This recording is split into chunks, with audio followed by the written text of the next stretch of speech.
তো বন্ধুরা আজকে আমি আচার বানাবো।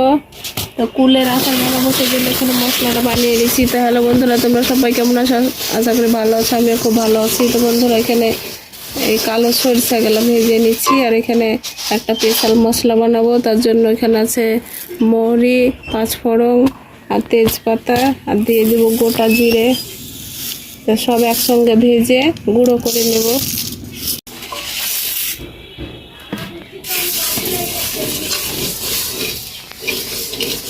মশলাগুলো একদম ভালো করে লাল করে ভেজে নেব।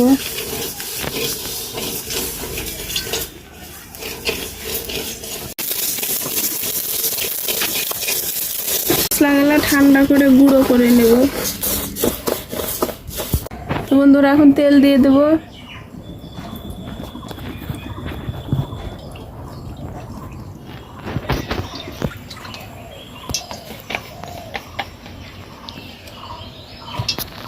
কি কি দিয়েছি দেখিয়ে দেবো। এখানে রসুন ছেঁচা, এখানে আছে কাঁচা লঙ্কা, এখানে শুকনো লঙ্কার গুঁড়ো, লবণ, হলুদ, সব মশলাগুলো ভালোভাবে ভেজে নেব।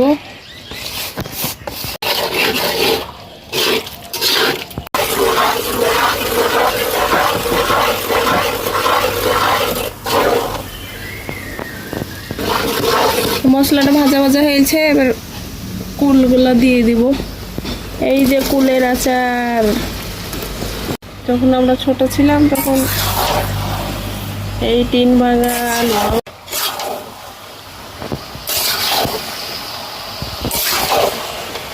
আমরা কোথায় চিনিটাও দিয়ে দেবো, আস্তে আস্তে লাড়বো।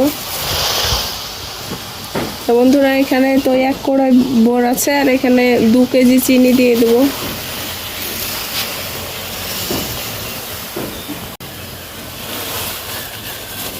একটু রাখলাম, পরে মনে হলে আবার দেবো।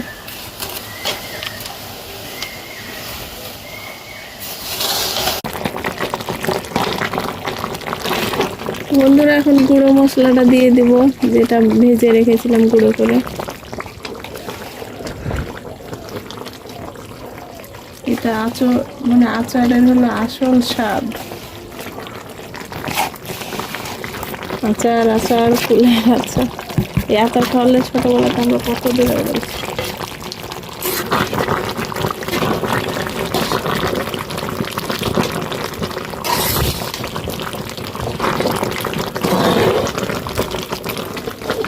লেবু দিয়ে দেব, ভিনেগার দিলেও হতো, তো আমার কাছে ভিনেগার নাই, তো লেবু দিয়ে দেবো যাতে আচারটা ভালো থাকে।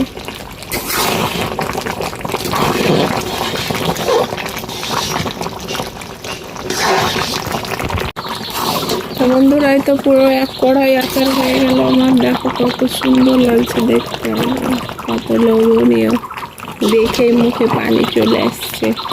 তো বন্ধুরা হয়ে গেছে, নামিয়ে নেবো এখন। তারপর আচারের ভিডিওটা তোমাদের কেমন লেগেছে কমেন্টে জানাও।